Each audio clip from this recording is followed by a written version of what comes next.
Good evening and salutations, my Days of Our Lives fans. Let's talk about this Marlena possession thing for a minute.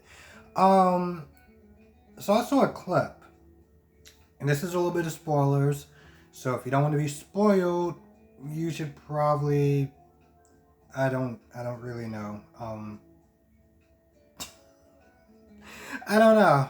But I'm gonna sit there and spoil a little bit of it because, well, I was watching something on Kelly Live, and they had the actors that played Ben and Marlena. A couple of things I want people to know. One, for anyone who doesn't like this storyline and can't wait for it to be over, you're gonna be waiting for a while. And by I mean for a while, I mean like up into Christmas, because that's when one of the actor, I can't remember who, said that that's how long that they were gonna be shooting it for, or how long it's gonna be going for. Was gonna be for around Christmas. I don't know. I may try to put a timestamp at this point. Yeah, I'll put a time. I'll try to put a timestamp on it. The other thing is that Ben was there talking about as far as um that name that I'm just not comfortable saying is having some plans, some big plans for Well, actually, tell you the truth, I don't think that's a spoiler because it was actually in the episode. As far as Ben's baby. Uh, Yeah, I don't think that was too much of a spoiler because it was in the episode. So, the D. Now, okay, this is something else that I'm actually having a bit of trouble, just wrapping my head around it. This whole the Hulk and Bruce Banner thing, like Marlena's in the driver's seat today, and then like maybe, like I don't understand. I get it. It's a soap opera, and I'm not, I'm no expert on possession or anything like that. But I kind of assume that once you're possessed, you're kind of possessed. Like not like all right. So around 6 o'clock, he's gonna clock out, and I'm gonna start my day. It's gonna be my turn to sit there and be behind the wheel. Like I don't understand how half the times in the beginning she was possessed, and now she's not possessed, and it just like I said, to my understanding, I thought it just kind of works that way the whole way. Like once you possess, that's it. Also,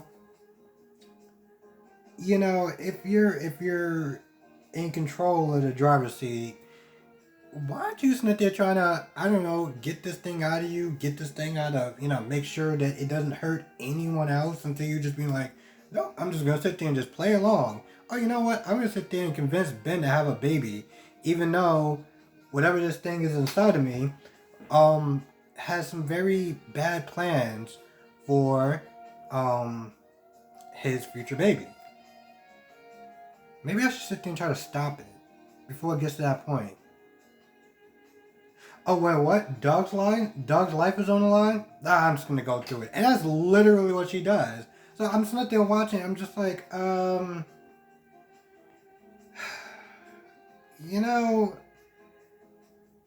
in soap operas you gotta kind of stretch your imagination a little bit. But even for soap opera logic, I'm just like, there's a couple of things that I got a question, even for somebody who's been watching soap operas for quite a while. Um, but yeah, she's not there pushing for Ben to actually have this child, and there was one point where Ben is like, this doesn't sound like you. Usually, you ask me questions, I give an answer, and you kind of like lead me down the path that, you kind of more leading me. You're not sitting there telling me what to do. I mean, there was one point where I was about to sit there and say a real name, which I can't pronounce, so I don't know how I was gonna say it.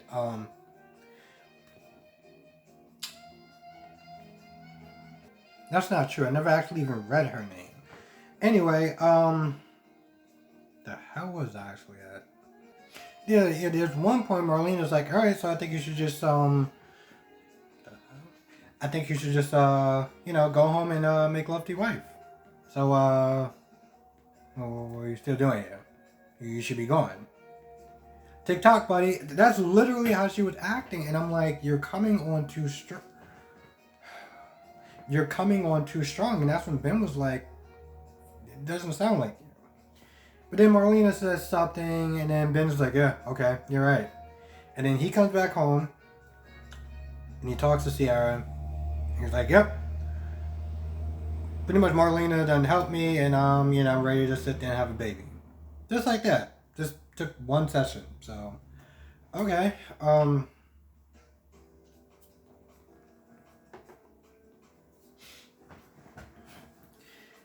now you got Marlena Smith there trying to talk to the recorder, and trying to show up the recorder because the D is all like, I just cannot. I can't say it. Can't do it. Anyway, the D's all like proud and everything like that. He's all like, oh well, I was so proud of you the way you use, Ben's love and Ciara, against him and stuff like that. And then Marlene started asking a bunch of dumb questions like, all right, so what do you want? What do why are you here? Like, what are you doing? I'm like, well, it's the D. What do you think that he's doing? What do you think that's his whole shtick? Like, come on, it just, like, you're asking these questions like you're gonna get some sort of straight answer. Like, I just, okay, sure. Oh, another thing. You know what? I'm actually gonna sit there and try to link the video. It's the Kelly live, which I'm always okay. If anyone is Kelly Clarkson fans, can somebody tell me why she stopped singing? I still to this day feel like she was the only, and I'm not into this show, but she was the only person from American Idol that was like legit really good. And she doesn't sing at all.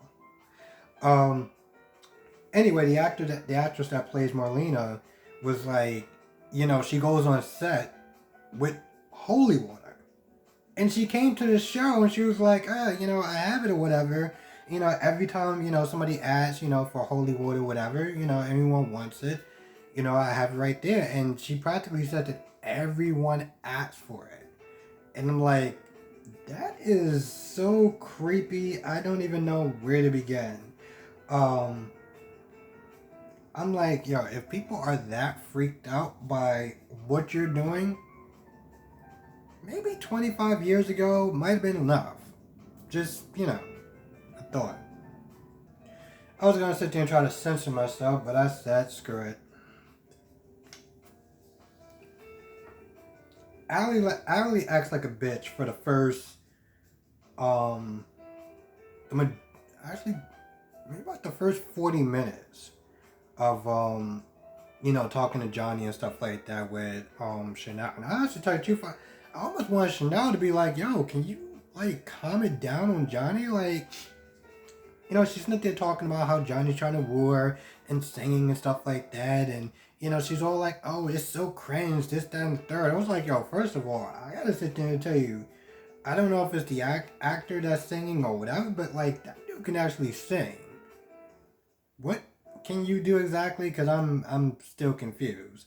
So, she's making fun of the fact that, he's trying to romance her and stuff like that. And, she still seems to say, oh, well, he's a player and blah, blah, blah, blah. Like, half of the time she's being a cock blocker, and the other half of the time it's just like, you are just one annoying ass girl.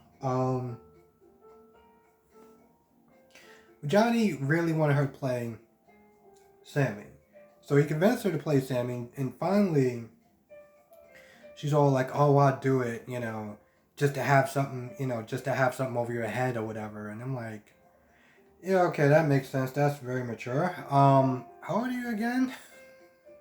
I don't know. I don't like this character. I'm not gonna lie. I didn't like this character from day one, and I still feel the exact same way. Meanwhile, you got John going up to Rome, and it's like, yo, listen, I heard you want to invest in this movie, and I'm here to tell you it's a bad idea. Now, I gotta sit there and say, there's parts where they do these flashbacks. And I gotta sit there and say, Marlena back in the day, That I know it sounds cheesy and cringe as hell, but that girl had it going on. I was like, well, damn. First of all, I don't even know if you can wear something like that today. Um, John's hair was all like black and everything. Um, but you know, it's Marlena had it going on back in the day. I was like, damn, girl. I was like, wow, okay. Um, but you know, he spends most of the time Snitcher trying to convince Rome why it's not a good idea that Johnny does this movie, and you know, Rome is like, yo, listen, I already said I was gonna do it. I'm not going back on my word. And he also talks about the fact that, yo, listen, it happened. I made peace with it. We moved on, and everything is good. I'm not gonna sit there and whatever. But you know, John's main concern is that by making this movie, it's gonna attempt you know who to, you know, do what he did 25 years ago, and he doesn't want that.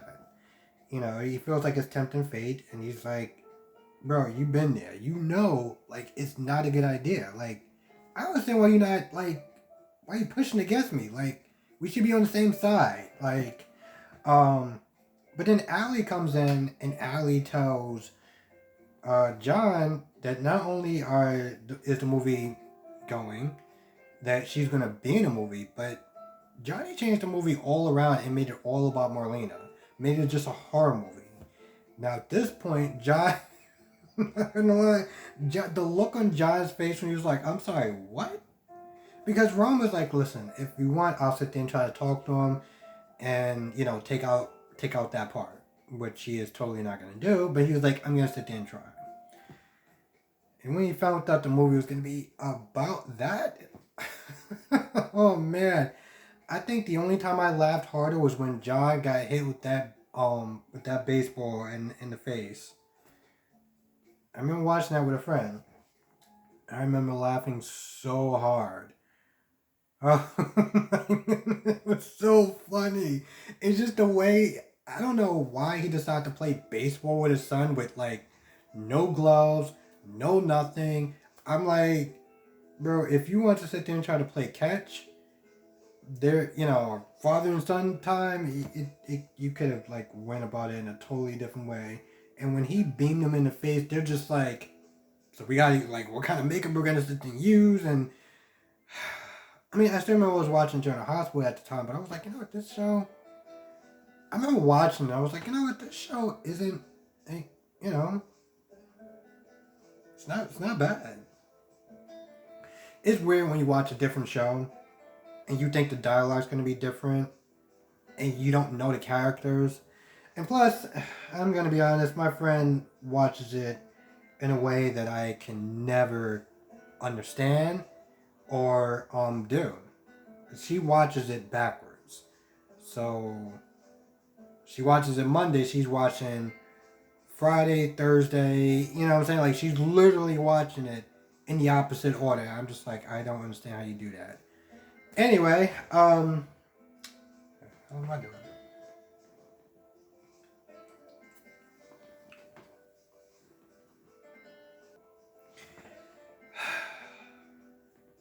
You know, Chad is a very. He's kind of an interesting character in a way that. Okay, when I started watching the show in the beginning, I was like, this man is a dick. I still think he's a dick, but he has his moments where he can actually be civil, you know? And I get it. It makes sense. He's civil to the people he loves and stuff like that. But like when this guy does this 180, it's just like, all right, this is the Chad that I know and loathe, you know? But then you see him today and he's being all supportive with Abby. He wants to then be her coach. You know, she seems really excited about doing this movie. You know, and she even got the rewrite from Johnny, so she wants to sit there and read through the lines. And China's like, all right, you know, I'll be your scene partner. You know, we'll read lines together. And I'm like, okay, all right, I guess this is another one of his. He's going to actually act like a silver human being. It should be interesting. I don't know. It's something about the way Chad was acting when I first started watching that just rubbed me the wrong way. And for the most part, it still does. But I think, like most characters, that's what makes these soap operas and these shows so great. Is that they can be somebody that you despise 1 minute. But then the next minute is like, all right, they act like a civil human being. They're nice, they're thoughtful, they're kind, they're charming, they're funny. And I guess that's, you know, part of the reasons why I like watching soap operas and stuff like that is that you see these characters change and evolve and everything like that. And it's great. And I just went off on a complete tangent. Anyway, he's reading lines with her. There's a couple of times where it seems like it's getting too close. Like they're reading the scene of John talking to Marlena, and this is the time period when Marlena was married to Rome, so that kind of hit a little close to home. And at first, it looked like Abby was gonna stop, but I guess she really wants to do this movie, and she's really excited and stuff like that. So she's like, "All right, we're just gonna power through." And there's one point where they get to a kissing scene, and you just kind of stand there and look at each other.